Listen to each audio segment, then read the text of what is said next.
Here, the reason I want this up here, this is 1997. This was actually the unit Dr. Croft used to refer his patients to in the early 80s. It's called the video fluoroscopy machine, and that's not what we do, but let me show you. As she moves, the bones are white like an x-ray, the background's black, but as she moves, guess what happens? I can't see any bones. It blurs. It was high radiation.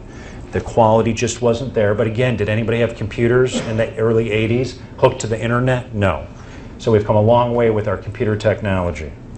So I just want to show this is not what we do. So don't talk to your insurance company saying we're doing video fluoroscopy. This is what they think of video fluoroscopy. They don't respect this because it's you can't diagnose. Let me freeze this. Here's that animated MRI.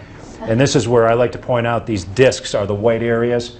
If my pointer, 1, 2, 3, 4, 5, 6, 7. Believe it or not, 9 out of 10 doctors will say, yeah, those are the discs of the neck. 9 out of 10 lawyers will say, yeah, I have to be smarter than the doctors. Those are the discs of the neck. When in reality, this is C3. C2 is here, C1 up here, occiput. 30% of the neck is above here. That set of bones, those 3 bones, are above this last disc. That's why MRIs can't diagnose headaches. This is the back of the neck where the facet joints are, right and left. Can't see them. Again, the person isn't standing, they're lying down. And they legally have to put animation on here because it's that looping together. So I just want to point out there is a major difference. Because a lot of lawyers will say, oh, we use motion MRI. And I go, well, there really isn't motion. And let me tell you why it doesn't find the injury. Next, what we're going to see is DMX, or digital motion x-ray, which we made the bones black. We made the background white. And our bones almost look like they're outlined with black. Like I took a black magic marker and outlined my bones. Reason is our technology blackens the cortical margin of the bodies.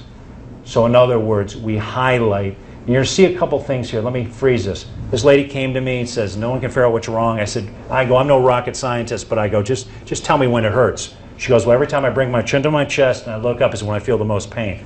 I said, well, go ahead and move. So right away we can follow the George's line or backside of these bones up, and we have a stair step in here. That is a torn posterior longitudinal ligament here. We actually have an avulsion fracture here that's going to float up and down her throat. We're going to have an interspinous ligament. These 2 spinuses are close. These are big. It's already ripped apart. Plus, if you look at this vertebral body that's outlined with this black magic marker, it's nice and square. We look at this vertebral body, and what happened here? It's sloped down. That's an anterior wedge compression fracture. Yes, attorneys, compression fracture. This is serious, and below it's a compression fracture, deformity. So you can see the floating avulsion, torn posterior. Watch these interspinous ligaments here. These 2 will come together in a minute. And again, do you think this is more than 0.06 millimeters? I mean, if everybody can see this, watch these 2 come together right there. See, that's when we take an x-ray. That looks fine. We don't see no avulsion fracture. Everything lines up. So let me go on to point out where these ligaments are now, just to refresh your mind. Anterior longitudinal ligaments in the front of the bones, the bodies. And when they tear, they make sounds like that, and it's called a subfailure. Watch it again. It either shifts back or it rocks up. There we go. Subfailure of the anterior longitudinal. So you change the disc angle. Now we did one other thing with this technology, because the lawyers always said, why can't I see my client? State Farm thinks you guys are throwing x-rays at me of someone else. So we added a picture-in-picture board, so we digitally look at your patient on the outside. So we see Susie here, and we're looking inside simultaneously. It becomes alive. Everybody loves watching movies today. We send this to the insurance adjusters, they go nuts. It scares the heck out of them, and they just want to settle. So what we do is we can see Susie, her complaint was stabbing pain when she looks up towards the ceiling, and if you follow this George's line up, right there, bam, it comes back. That's a shift, shearing backwards, tearing of the anterior longitudinal ligament.